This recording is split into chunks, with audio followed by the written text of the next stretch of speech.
starts to wobble, the harmonic balancer. So here's the under view, and maybe I should have shown you this before I put all this stuff back in, but this is the harmonic balancer right here, this pulley here, okay? And there's that bolt in the center that I had to get out. They have a seal around them here. There's two, they're made up of two pieces, the outer piece right here and the inner piece right here. And in between it, there's a rubber type of material that they're sandwiched together. And what happens is this outer piece eventually starts to come off of the center piece, and then it causes that wobbling. And it's basically a ticking time bomb was the expression I read online. So that had to be replaced. So with the maintenance, the hoses and the belts that I wanted to do, I figure, you know, now's the time to replace that bugger. So that's why we took everything off. You know, the steering wheel column, which was held together by a couple of bolts, one bolt here and another one here. I don't know if you see that. Oh, let me get this electrical harness out of the way. Another bolt here, and then this bolt also holds on this bracket that holds on the body, the brake controls module thing up top, which I showed you here, which is covered in plastic. It's hard to manipulate the camera and do all this, but here, these are my brake lines that went into this unit that sits into this cradle, basically held on by 3 bolts, this cradle. Oh. Tight here. Okay.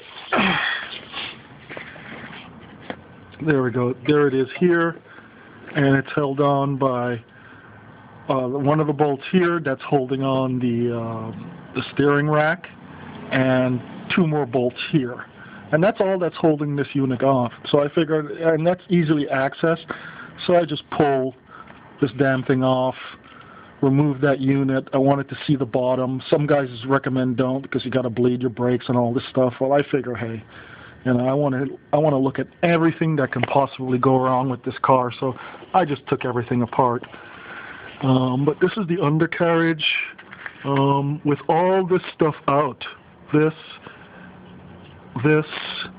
It made it a lot easier to get that bolt off, pull that pulley off, and it really helped a lot. Now, some guys were on the line were having problems taking this thing out. It came out pretty easy for me.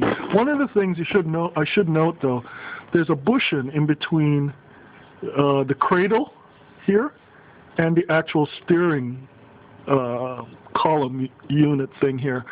There's rubber bushing on this side. I didn't have one on the other side, right here, but there was one here.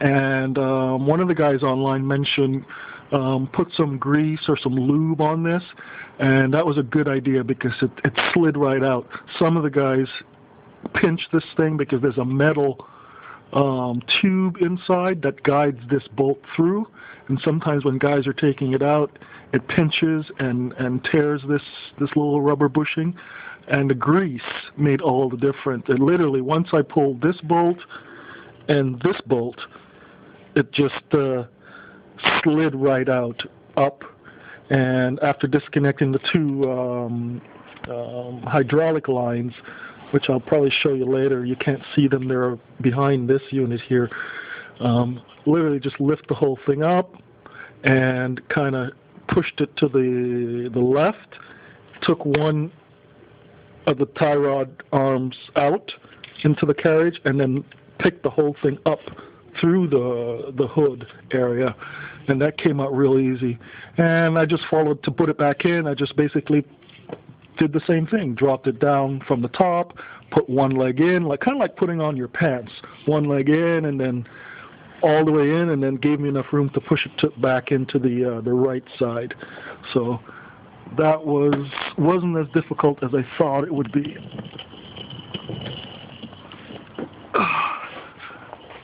And here we have the other arm of the steering column. Inside here where the steering column attaches, let me see if I can help you to see that there. Probably not a very good picture, but the hydraulic lines. There's one here, and there's another one to the left of it.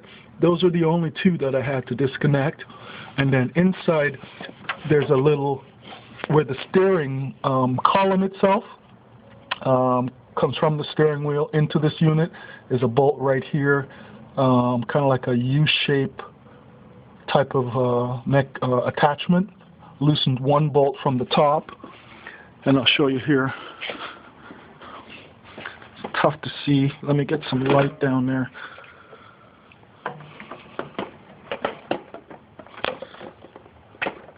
And pulling the alternator made all the difference. There's that bolt down there. I don't know if you can see, it's right here. Yeah.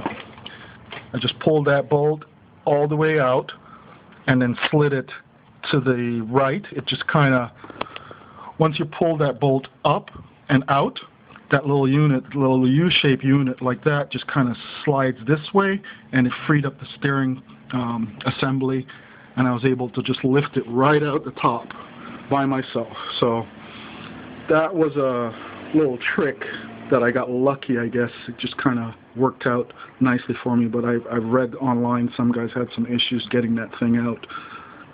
Some guys take it out through the wheel well this way. That didn't work.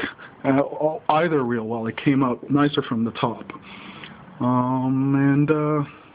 Yeah, that's it for now.